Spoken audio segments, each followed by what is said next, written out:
every year, may mga players na talagang above amongst the rest. May mga kanya-kanyang skills and specialties, kaya nag-e-excel sila in their way.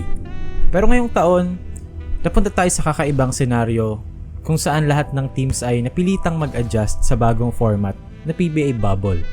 Kaya sa video na to, bibigyan natin sila ng credit. At ito ang PBA YouTube Community Awards 2020.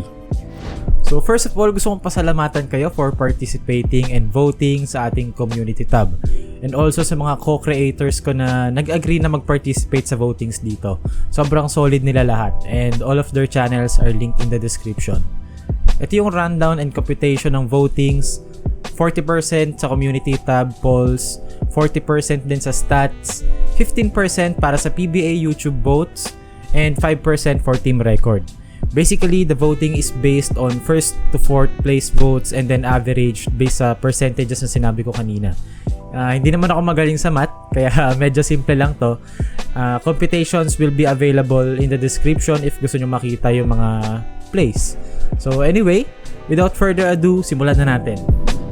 Para sa most improved player, ito yung player na nagpakita na grabing jump compare sa dati niyang performance. Stat-wise and skill, diba? Improvement-wise, no doubt, grabe ang pinakita nilang improvement.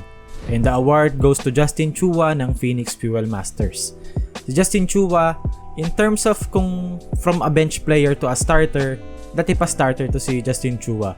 Pero considering na yung minutes niya dati is 20 minutes a game, compared ngayon na 27, which is malapit lang naman. Pero yung production, ang laki ng jump.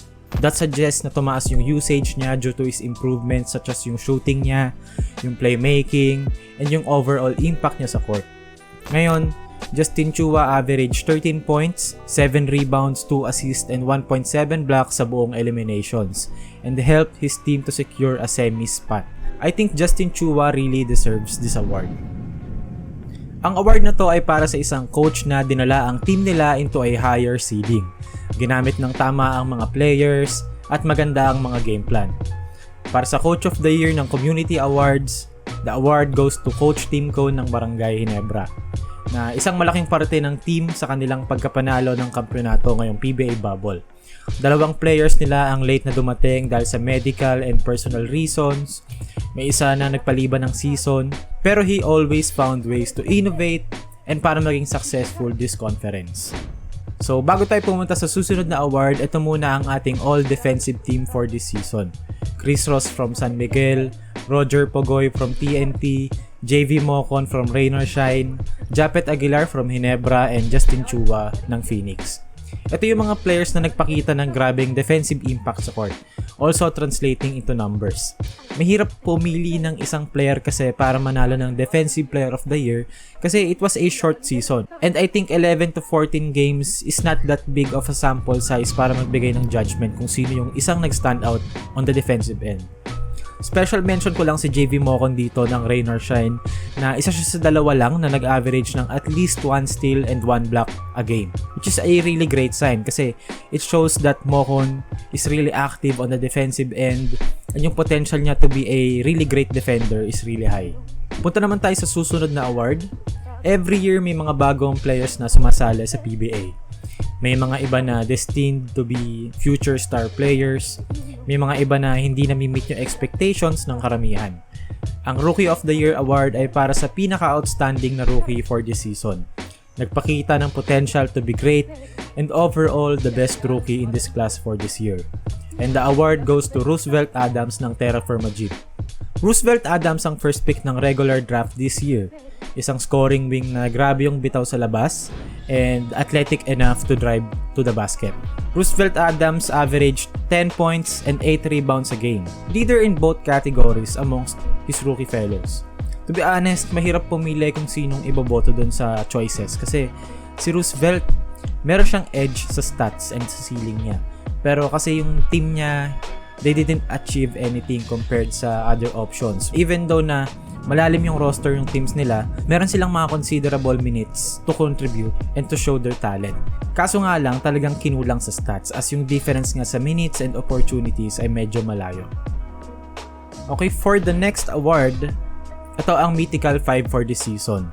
Ito Itong mga players na to ang standouts for this year as they gave great impact and contribution to their teams na nag-reflect into some amount of success.